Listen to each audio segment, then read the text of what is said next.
Hi guys, it's Cricket from Happy News Network here with my teaching assistant from my first class, Erica. Hi.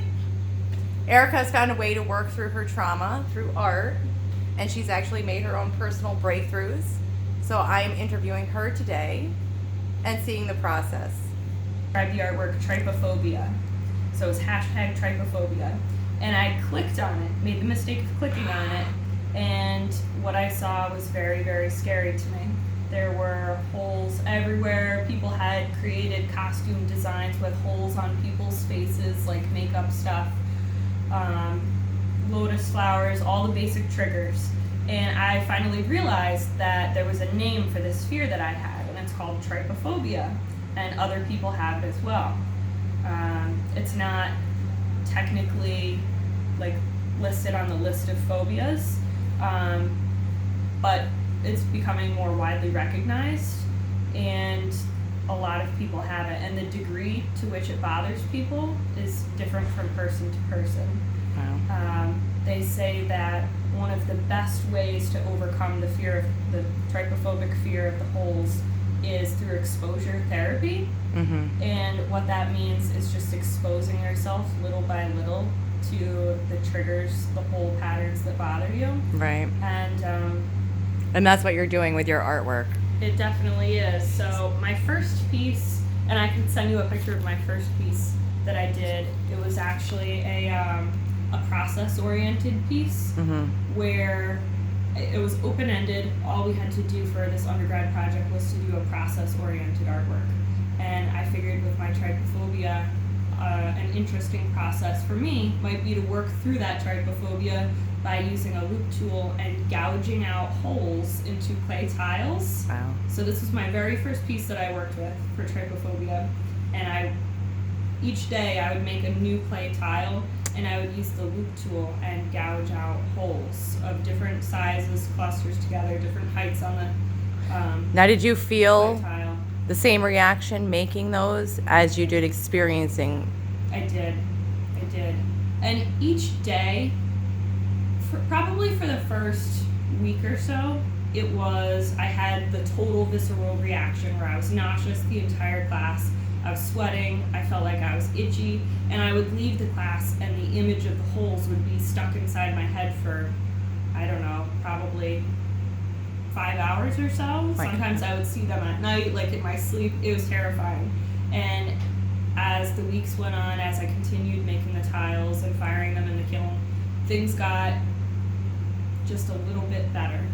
So I can say that the exposure therapy had begun to work for me at that point, just a little bit. Right. I was able to look at the clay and find at least a little bit of aesthetic interest there. And I was also getting responses from other people who were figuring out that they had trypophobia as well. And once I moved on to my advanced work, I started trying to achieve that same exposure therapy with fabric, different materials. Mm-hmm. One thing that I've definitely had an abundance of in my life is fabric. I come from a long line of hoarders. Mm-hmm. We just can't get rid of anything. And fabric is very malleable and manipulative, so you can move it into any shape that you want. So it's been something that I've been able to create those pockets out of.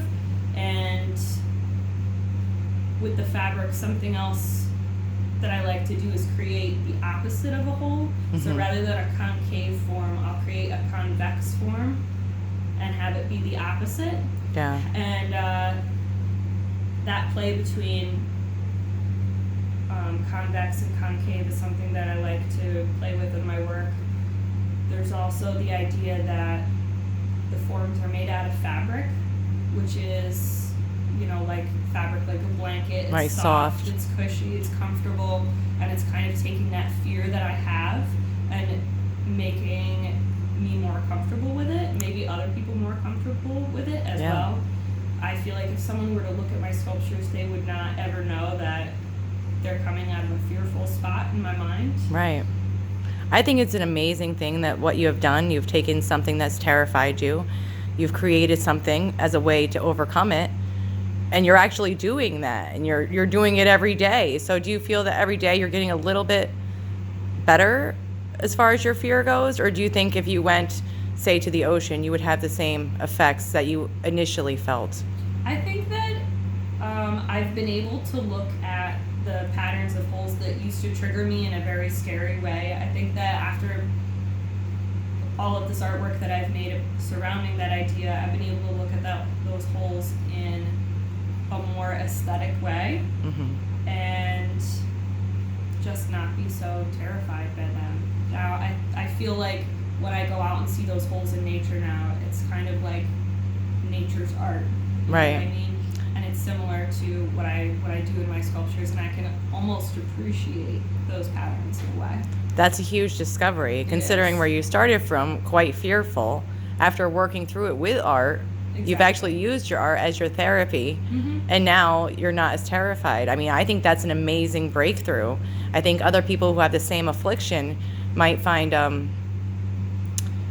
happiness to know that there is a way to battle this, that they don't have to just deal with these thoughts that they thought were insane, or they've never heard of this problem before, So I think it's really nice that not only you're raising awareness, but you're also combating the problem and addressing the problem to make changes in your own life. I think that's remarkable. Absolutely.